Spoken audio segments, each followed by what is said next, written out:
Hey, Pastor Erik Koliser here. I hope that this sermon resource will bless you in addition to your participation in a local church. If you've been checking us out online and you're not a part of a church family, we'd love to meet you and get to know you in person. But again, we pray and hope that this blesses you and helps build you up to be sent out on Jesus' mission.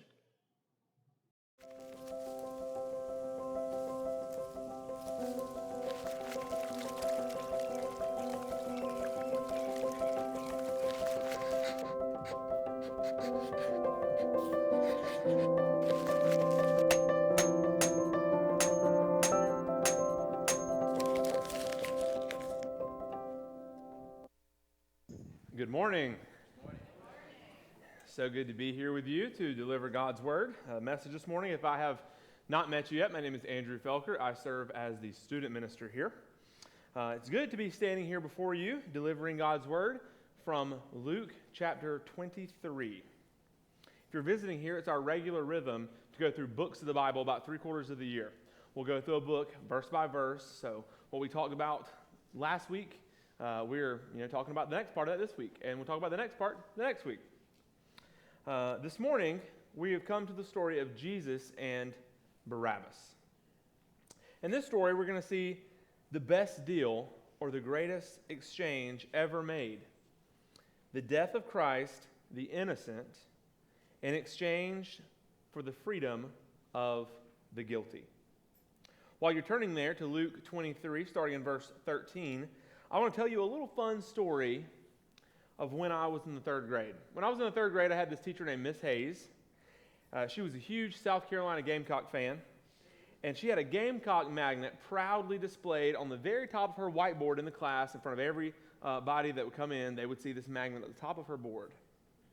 One day, we came into class. At the beginning of the day, she was in a very foul mood. Apparently, someone had taken her magnet, had flipped it over, and had placed it back at the top where it was, insinuating that the Gamecocks stink. So Miss Hayes sought to teach us all a lesson that you don't touch other people's things, especially teachers' things. So she called us all up to the board one by one. We came up and we had to reach as far as we could, and if we were tall enough to reach to the top of the board, then she wrote our name down on her clipboard. I guess she didn't think that somebody was smart enough to use a chair. But we had to reach, and she would write on the clipboard, and she said, okay, for those of you who were tall enough, you're not going to get recess until somebody confesses to having flipped my magnet over. Unfortunately, I, along with a handful of other classmates, were tall enough to reach. So she did this, and at recess, we had to stand against the wall in silence while all of our shorter classmates were free to play and have fun. And as the time ticked on, I sensed recess slipping away from us, and the pressure felt daunting for one of us to confess. It was clear by this point that the culprit, whoever did this, was not going to confess. They had their opportunity and they didn't do it.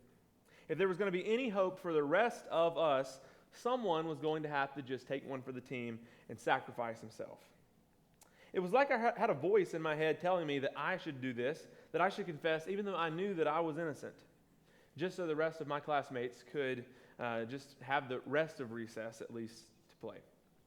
The conviction grew as the time ticked on, but as an 8-year-old, I needed to learn a lot about mercy just as I knew about grace. And so I had decided, actually, I'm not going to confess. I maybe could have given away 15 minutes of recess, but I was not willing to be made known or to be known as a bad kid, somebody who had done this thing.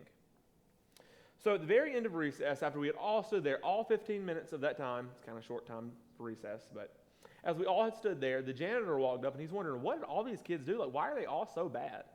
And so Miss Hayes said, well, one of them flipped my magnet upside down and put it on the board, and no one will confess. And the janitor said, I did that. And so now we had all stood there this whole time. Recess was over. It was time to go back inside. I tell you the story to point out that as a kid, I wouldn't even sacrifice a measly 15 minutes of punishment in the place of 10 or so other kids who were also innocent. If I was going to have to suffer, they were going to have to suffer. Plus, as I told you, I was not willing to sacrifice my pride and be made known as a guilty person. In this story that we read today, we'll see that Jesus thankfully was willing to be punished in the place of another. Unlike me, his punishment was not a measly 15-minute punishment. his punishment was a public slaughtering. Unlike me, he was willing to be made known as the guilty person. And unlike me, he was merciful. He was willing to go to the cross, not simply so that innocent people could be rewarded, but so that those who were guilty and deserved punishment could be rewarded. As we move to the text, we'll see first the innocence of Jesus declared publicly. Read with me starting in verse 13 through verse 16. The text says, Pilate then called together the chief priests and the rulers and the people and said to them, "You brought me this man as one who was misleading the people. And after examining him before you, behold, I did not find this man guilty of any charges against him. Neither did Herod, for he sent him back to us. Look, nothing deserving death has been done by him. I will therefore punish and release him." It's important for us to remember that this is taking place the morning of Jesus' crucifixion. So it's a very, very short trial. And this is not the first nor the second time that Jesus had been declared innocent publicly. He went to Pilate first. Pilate said, "I don't find any guilt. Let's go send you to Herod." He went to Herod. Herod said, "I don't find anything." Send him back to Pilate. So now this is the third time that Jesus is being publicly declared innocent. It's important for us to understand the point of Jesus' innocence. If Jesus wasn't innocent, then we as sinners would have no hope. He would not be a fitting sacrifice or substitute for us because he would have had to die for his own sins and would have no righteousness to give anyone else. The Jews brought Jesus before Pilate just as they would have brought their lambs before the priests, who would have declared them spotless and without blemish and worthy to be a sacrifice.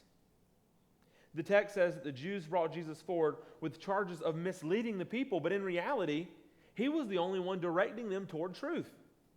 You see, the Jews, they were actually misleading the people because they taught that religious conformity was the way for salvation. They were also looking for a political Messiah, one who would come and revolt against Rome. Jesus made it clear that both those things are wrong. And when he said that, it was hard for them to swallow the truth. They said, "This man is misleading us." And there is truth for us in this right here. If our faith is just about religious conformity, we are misled and potentially misleading other people. We are supposed to have a faith that is based on our relationship with the righteous one, not on how well we conform to religious expectations. Also, as we've mentioned several times before, just in the sermon series, we're also misled if we look to force or government power in order to bring about God's kingdom. Should we seek to elect Christian leaders? Absolutely. Should we use the power of government to force a Christian nation or to coerce people into being Christians? No. That won't work for us. We must rely on the Lord bringing people to himself. The point here is that Jesus was not a misleader. He was in fact innocent. But even if he did ruffle a few feathers, Pilate saw nothing in him that deserved death. And you may notice here, it's kind of weird. Pilate says, "I didn't find anything in Jesus worthy of death, but let me punish him and release him." Like, why is he punishing him if he says, "I didn't find anything wrong with him that deserved death"? Well, Pilate's thinking here, maybe I can do something that the Jews will like and be okay with. Maybe I can just give Jesus a lesser punishment as a compromise and the Jews will be satisfied. So Pilate said, "I'm going to punish him," which came with flogging. It was a whipping with like these pieces of metal on the end of the whip. He expected that that would maybe satisfy the Jews. Nevertheless, it didn't. So at this point, Jesus has received 3 verdicts of innocence by the authorities. It looks as if he's headed for acquittal. They said, "This man is innocent. He is not doing anything deserving of death. And yet, if he is innocent, then why was he still there? Why wasn't he letting go? Why did he have to hang upon the cross?" On the second point, we'll see that the crowd chose wickedness over righteousness. Read with me in verse 18 and verse 19. The text says, "But they all cried out together, 'Away with this man and release to us Barabbas, a man who had been thrown into prison for an insurrection started in the city and for murder.'" The crowd, they didn't care about the innocent verdict. They were so set in their sinful rejection that they could not see the truth. They were accusing Jesus of being the one who was misleading them, but they themselves were misled by their own hearts. Sin has a way that it can often twist reality and mislead us. Sin often blinds us and enables us to make sudden shifts in judgment based on our emotions rather than having been thought through. And we should reflect on our hearts and on our decisions in order to make sure that we are honoring Christ in all aspects of our life, not just blindly following our emotions. And let us not use our religion also, which is based in truth, as a tool to justify false ideologies that maybe take us over with intense passion. As I said before, the crowd did not care about the innocent verdicts, but insisted and they demanded the release of Barabbas in Jesus' place. Now, Pilate probably knew who Barabbas was and was probably caught off guard by this, knowing Barabbas. Because who was Barabbas? He certainly was not a person of outstanding character. Matthew calls him a notorious prisoner, so he was a regular behind bars. John calls him a robber, and both Mark and Luke noted that he's a murderer and insurrectionist. If you remember Pastor Eric's sermon last week, his fourth point was the political manipulation of truth when the Jews said that Jesus was a person who's guilty of insurrection because they wanted him to be charged on theological issues, and Pilate was not interested and said, okay, well, he's rejected Rome and he's causing an insurrection against the Roman Empire. This is what Barabbas is in prison for. Jesus hadn't done this. Barabbas is in prison for this. The things that Jesus was wrongly accused of, Barabbas had actually done. This is also good to note. Barabbas' wrongdoings were in opposition to both God and man. He was a sinner. He had no regard for God's law, but he had also had no regard for human life. He had robbed, stolen things from humans, and he had taken their lives, killing them, those created in God's image. I don't know about you, but if I had to make this choice standing here today, I don't think I would want this man Barabbas anywhere near me. I don't think I would want him in this building around us, because what might he do? I don't think I would want him near my family, near my wife. I think this choice looks plainly clear. What were the Jews thinking? Given the choice between a righteous teacher and a murderous criminal, they chose the latter. And in this, we see that the fallen human heart hates innocence and loves guilt. How could they just swap an evil man for Jesus, by the way? On what basis could Barabbas be lawfully released? Well, some translations do not have the verse there, verse 17, and it will say that the earliest manuscripts that we have did not really include verse 17. But if it did, if your translation does have that, here's what it says. It says, "Now he was obligated to release one man to them at the festival." This is probably not original, but was added information by a scribe who was familiar with the events. Nevertheless, we can attest that this is true based on the other Gospels that do say that this is the case, that say it was customary that during the time of the Passover that they would release to the people any one prisoner for whom they asked. So they cried out for Barabbas. "Release to us Barabbas." And I'm thinking, why can't they just call for someone else maybe? But Barabbas, release for us Barabbas. And in this sense, we are the crowd. That's us yelling out for Barabbas, the one representing a life full of sin. We choose Barabbas over Jesus every time we willingly choose to disobey God or seek for other things in life to satisfy us. When you know you're wrong but you won't change or admit because of your pride, you're calling for Barabbas.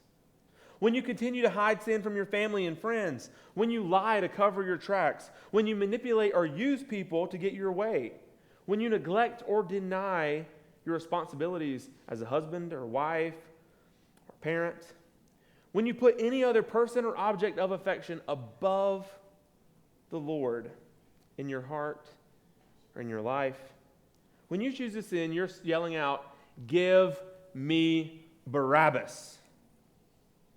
And it's some of the same sins that put Jesus on the cross. We, like the crowd, often choose wickedness over righteousness. In the third point, we'll see that Jesus' crucifixion was demanded by the Jews as well as ordained by God's perfect plan. Read with me verses 20 through 24. Pilate addressed them once more, desiring to release Jesus. But they kept shouting, "Crucify him! Crucify him!" A third time he said to them, "Why? What evil has he done? I found no guilt in him deserving death. I will therefore punish and release him." But they were urgent, demanding with loud cries that he should be crucified, and their voices prevailed. So Pilate decided that their demand should be granted. So here we see Pilate again, for the third time himself, tries to resist their attempts, but he's overwhelmed by the demanding crowd. Matthew and Mark say that Pilate asked the Jews, "What should I do with Jesus?" But Luke doesn't record that. Luke just tells us about the demand of the Jews. Death was not enough. They wanted him crucified. They wanted a public execution. Crucifixion at the time was the highest form of capital punishment in the ancient world. Roman citizens couldn't even be crucified. Originally, it was just for slaves and then foreigners as a means for keeping order and maintaining security by publicly executing criminals in a way that was promoted fear. And it served as a warning against committing a crime. It also was reserved for the most just serious crimes, such as treason. And there were mainly four parts to crucifixion. One, the criminal had to carry the crossbeam, the top part that we see, the horizontal part. They had to carry that to the place of their execution. The vertical beam, sticking straight up, would have already been fixed in the ground. Secondly, the criminal would be bound to the crossbeam. Sometimes this was rope. Other times, nails, such as what Jesus received, was driven through their hands, most likely their wrist, in order to hang them there.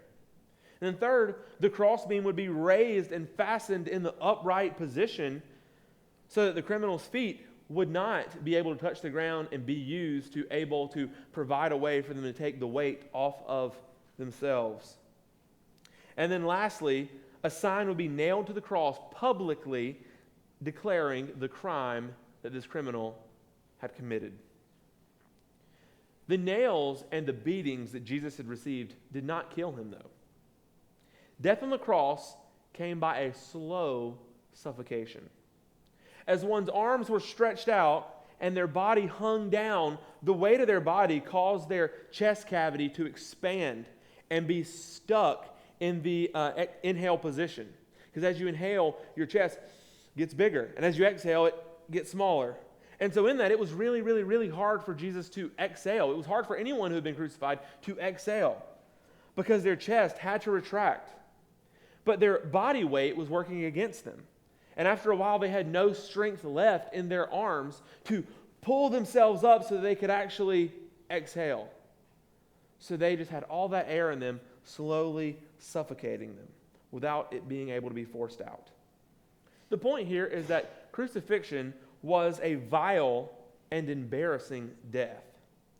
Hung on the cross naked, struggling to breathe for hours until exhausted to the point of suffocation, all while being mocked by the crowd.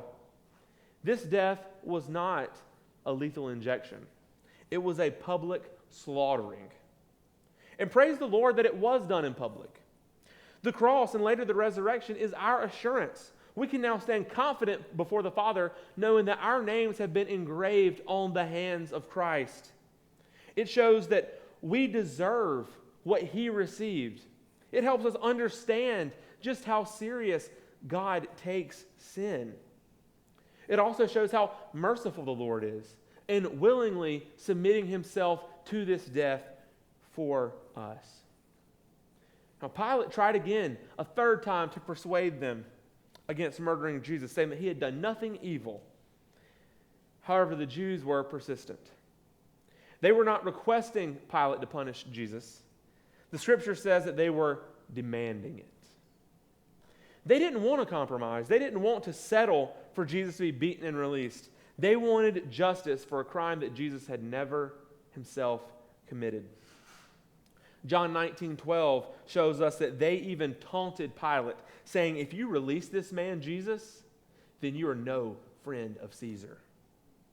Verse 24 tells us that eventually, after all this pressure, Pilate gave in. he granted the demand of the Jews. Although he didn't want to crucify Jesus, Pilate probably thought the death of one person was better than a riot or mass violence that would likely come if he did not. And this comes from Matthew 27, 24, and 26, if you're interested. One commentary that I was reading when I was preparing for this by a man named Darrell Bach said that Pilate's conviction was that Jesus was innocent, but his spine was not strong enough to resist the uproar that Jesus' release would have produced. Bach also said, Pilate wants justice, but he is hesitant to act in the face of widespread public opposition. He is not the first, nor the last public official to keep his eye on the opinion poll. And just a side note here for a moment. We want leaders who will rule with justice, not just with mob rule and what's popular at the moment. We need leaders, and we ourselves should seek to be the kind of people who assess the truth and stand by it, not just test which way the wind is blowing and stand in that direction in fear of being blown over. A recent example of this was back in 2024 when our current president, who at this point had a really, really good record that all pro-life, anti-abortionists should be proud of, he made some very questioning remarks as he seemed to have warmed up to a little more pro-choice discussion. He said that I would not support any kind of national ban whatsoever for abortion. And in that, people that have been following this whole time are like, why not? And you know what his answer is? In his own words, you have to win elections. You have to win elections, and you can't do so if your policies are not popular. And just to be fair here, a couple of decades prior about that, President Obama ran and campaigned saying that he would not support legalizing same-sex marriage. And yet we all know how that turned out just a few years later after the election was over. As Christians, we cannot participate in ethics that are based on majority opinion or fallen humanity's view of good. We have one Lord who rules over all, both the secular and the sacred.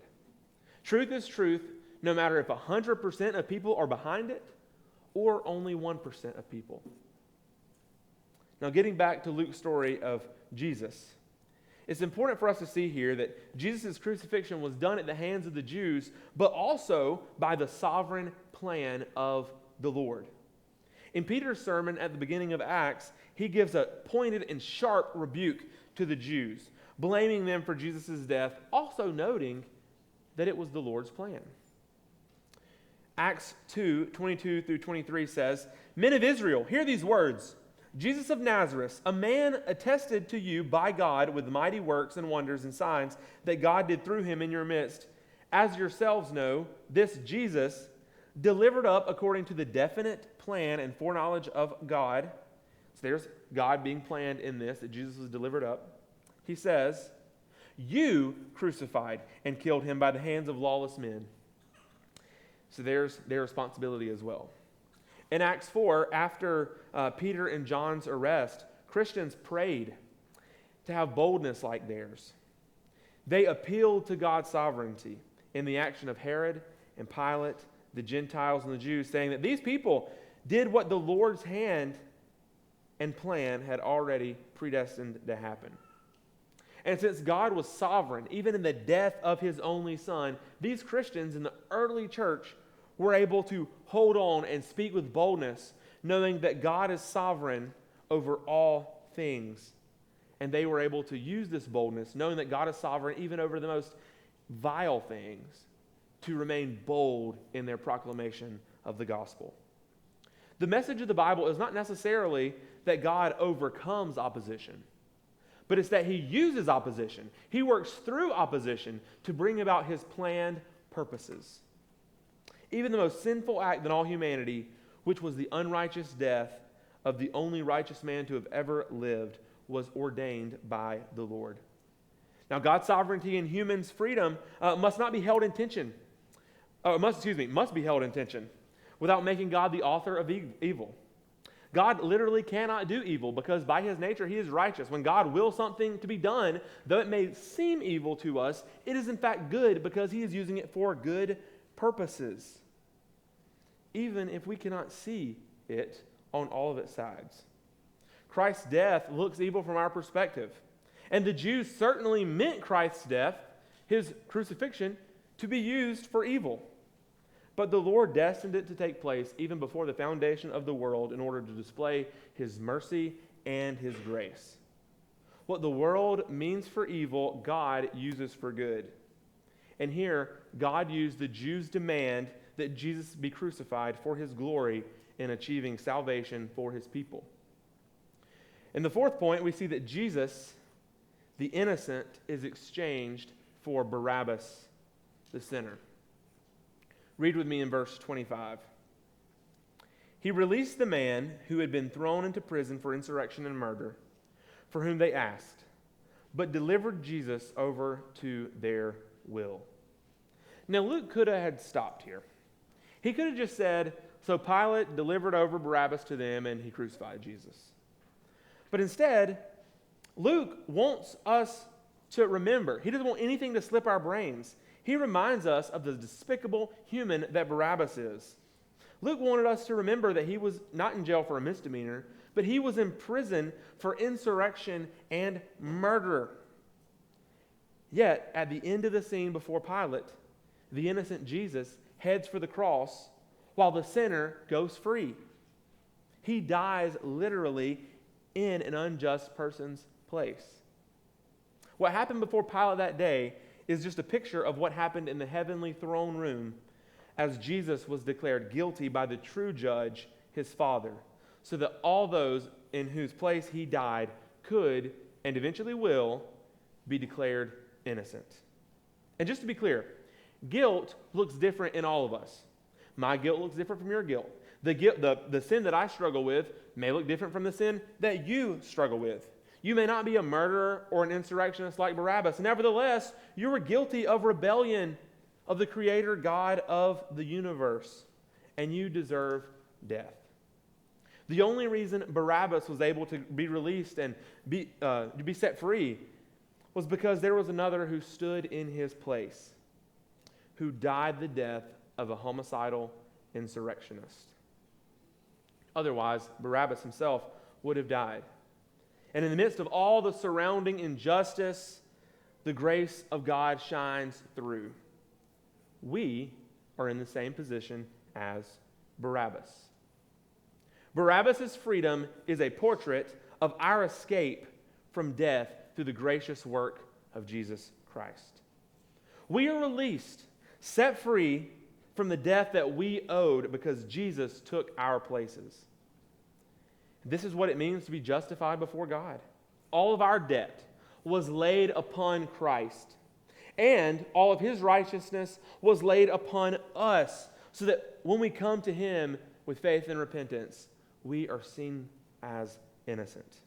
Christ took our sin, and he was declared sinful and guilty, and we are declared innocent. We find this in 2 Corinthians 5:21, which says, "For our sake he made him to be sin who knew no sin, so that in him we might become the righteousness of God." And because he became sin, we are punished. He was punished, and we have life. We find this in Colossians 2:13-14, which says, "And you, who were dead in your trespasses and the uncircumcision of your flesh, God made alive together with him, having forgiven us all our trespasses, by canceling the record of debt that stood against us with its legal demands. This he set aside, nailing it to the cross." This is the greatest exchange in all of history. Jesus gives up his life so that we can have life. Also, going back to Luke, do you notice what verse 25 doesn't say? It doesn't say that Jesus went against Pilate and that he tried to argue with him, or that he protested, or that he even gave a defense for himself. It simply says nothing. Jesus was silent. He was silent when he was sentenced to death. He uttered no words of complaint about the injustice that had taken place. He remained silent, looking to provide intercession for his enemies. He was like a lamb led to the slaughter, like a sheep who before his shearers is silent. Another interesting fact here is that Barabbas' name actually means son of the Father. Bar means son, and Abba means father. In the book of Matthew, we learn that his full name was Jesus Barabbas, which means Jesus, Son of the Father. Tim Keller points out that we have two Jesuses in our story, both Son of the Father, yet they could not possibly be any more different. In a previous sermon in the spring of 2020, Pastor Erik noted that one ruled by taking the lives of others. The other rules by giving his own life. One wanted to overthrow the king, and the other is the rightful king of the people. One was guilty and would be set free. The other is an innocent man who is about to be killed. The real Son of the Father, who is innocent, will go to his death. Another interesting point worthy of noting here is that this exchange story is actually rooted deeply in the Old Testament. Not long after Israel's inception, God warned them not to sin against him, lest they be handed over to their enemies. And we see God do just this in the exile. Judah had sinned against him. He sent them to Babylon. He handed them over to Babylon. Israel had sinned against him, and he released them over to Assyria, handing them over. In the days of Jesus, the Jews were still in sin against the Lord. They no longer served carved images as gods, but they were serving themselves as they were built up with self-righteous pride, rejecting their dependency on the Lord, looking to their own merit. They deserved to be handed over to their enemies. They deserved to be handed over to Rome. And here, Jesus displays that he is true Israel.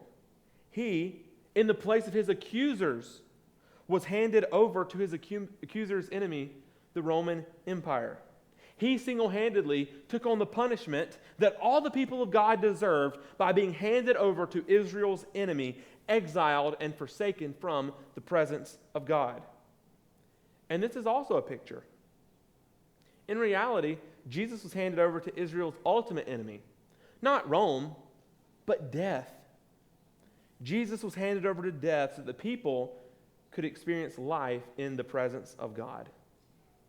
This is what Isaiah is referring to in Isaiah 53, 4 through 12, which says, "Surely he has borne our griefs and carried our sorrows. We esteemed him stricken, smitten by God and afflicted, but he was pierced for our transgressions. He was crushed for our iniquities. Upon him was the chastisement that brought us peace. And with his wounds we are healed. All we like sheep have gone astray, and have turned every one to his own way. And the Lord has laid on him the iniquity of us all. He was oppressed, and he was afflicted, yet he opened not his mouth. Like a lamb that is led to the slaughter, and like a sheep that before its shearers is silent, so he opened not his mouth. By oppression and judgment he was taken away. And as for his generation, who considered that he was cut off out of the land of the living, stricken for the transgression of my people. And they made his grave with the wicked and the rich man in his death, although he had done no violence, and there was no deceit in his mouth. Yet it was the will of the Lord to crush him. He has put him to grief.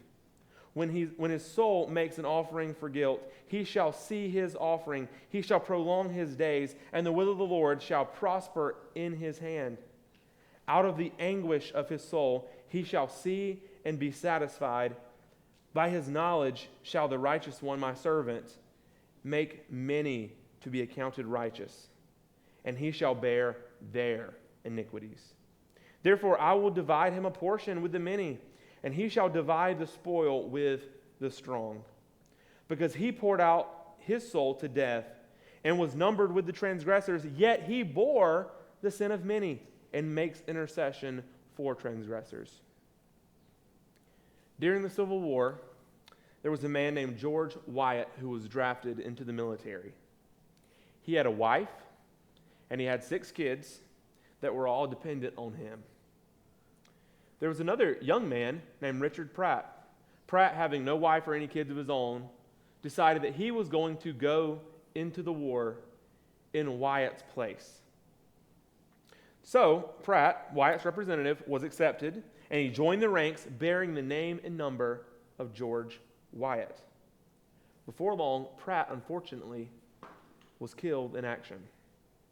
Later, the authorities again sought to draft George Wyatt into the military, needing more people to serve.